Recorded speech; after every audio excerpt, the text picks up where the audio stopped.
இங்கன்னா ஒரு புத்தி இல்லாத கொத்தான் டெய்லியும் பாருங்க செங்கலை எடுத்து வைக்கிறதுக்கு போல வேற ஏதாவது எடுத்து எடுத்து வைப்பானா?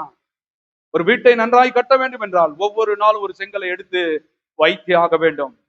அது போல ஒரு கொத்தனை அப்படி இருக்கும்போது ஒரு கிறிஸ்தவன் ஒவ்வொரு நாளும் ஆசீர்வாதம் என்கிற வார்த்தையை எடுத்து எடுத்து எடுத்து வாயிலே வைத்து அதை பேசும் பொழுது உன் குடும்பத்தை கட்டி கொண்டிருக்கிறார். தேவன் சொல்லுகிறான், புத்தி உள்ள ஸ்திரீ தன் கைகளால் தன் குடும்பத்தை கட்டி கொண்டிருக்கிறார்.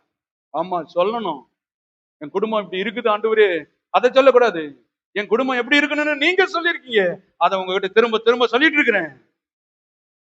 தேவன் ஏன் திரும்ப திரும்ப அவர் சொல்றாரு, நீங்கள் என் வசனத்தை திரும்ப திரும்ப சொல்லும் பொழுது நானும் பாருங்க மனிதனுக்கும் தேவனுக்கும் மத்தியஸ்தலராய் பிரதான ஆசிரியராய் இருக்கிறேன்.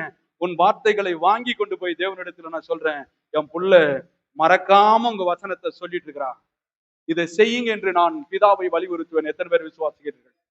ஆமா, சொல்லணும் பாருங்க, அவருக்கு இடைவிடாம சொல்லணும். இப்படி சொல்லியிருக்கீங்க ஆண்டவரே, வாளாக்காமல் தலையாக்கம்னு சொல்லியிருக்கேன். ஆனா இப்ப நான் வாழதான் இருக்கேன். வாழ இருக்கும் போது தலையை பத்தி தான் பேசிட்டு இருக்கிறேன். தேவன் சொல்லுவாரு, இவன் விடமாட்டானாட்டாங்க தலையாக்கவே இல்லையோ. அப்ப இந்த வார்த்தையை எடுத்துட்டு போய் பிதா கிட்ட கொடுக்குறாரு.